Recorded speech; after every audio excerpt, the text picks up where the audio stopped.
আপনি জাতিকে ফাঁকি দিতে পারেন। আমি আব্দুর রাজ্জাক বিন ইউসুফ কোন সমস্যাকে সামনে রেখে জাতিকে ফাঁকি দেওয়ার জন্য পৃথিবীতে আসিনি।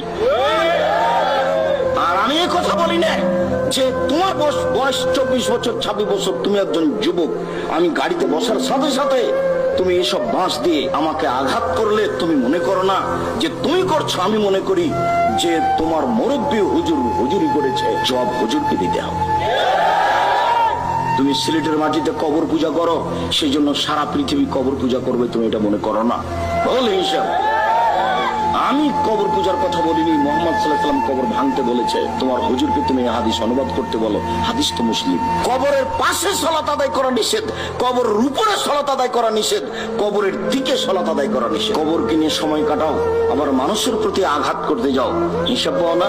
আমি এর বিনিময়ে তোমার কাছে চাইনি, তোমার কাছে কি চাইবো? ওসি সাহেব বলে পাঠিয়েছেন যে আব্দুর রাজ্জাক সাহেব মামলা করলে আমি মামলার বিষয়টি দেখবো।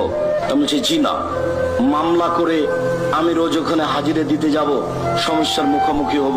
আমি ওর বিনিময় মানুষের কাছে চাই না, বিনিময় যে দিতে পারে তার কাছে চাই। আমি যারা অন্যায় করেছে তার হেদায়েত কামনা করি। মুহাম্মদ সাল্লাল্লাহু আলাইহি সাল্লাম বললেন, ওই জাতি কি করে সম্পদ পরিত্রাণ পেতে পারে যে জাতি তাদের নবীর দাঁতকে ভেঙে দিল। তখন আল্লাহ বলছেন, আপনার জন্য এটা ঠিক নয়, আপনি কেন এই কথা বললেন? আপনি তো হেদায়েতের জন্য এসেছেন।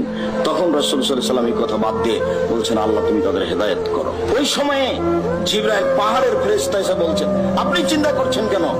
যাকে খারাপ লাগছে তার ব্যাপারে বলেন না, আমি পাহাড়টা নিয়ে যে চাপিয়ে দিই। বলছেন না, পাহাড় চাপিয়ে দিতে হবে না। মানুষের প্রতি আঘাত করে, আলেম ওলামার প্রতি আঘাত করে দিন ধর্মের কাজ করছে এটা মনে করো।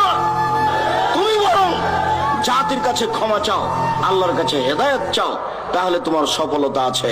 মানুষকে অপমান করে, মানুষকে আঘাত করে, মানুষকে মেরে ফেলার পরিকল্পনা রেখে তুমি বিচারের মাঠে সফলতা অর্জন করতে পারো না। এই যুবক, তুমি তোমার হুজুরকে বলো, তোমার পীর সাহেবকে বলো, দেখে এভাবে বলুক, আল্লাহে আল্লাহর কসম, আল্লাহে আল্লাহর কসম, আল্লাহে আল্লাহর কসম, আমি পীর সাহেব 30 বছর থেকে কোনোদিন অপ্রয়োজনীয় বাক্য বলিনি। দেখি তোমার হুজুর বলতে পারে কিনা। আমি আব্দুর রাজ্জাক বিন ইউসুফ বলছি জাতির সামনে, আমি জাতির ক্ষতি করিনি।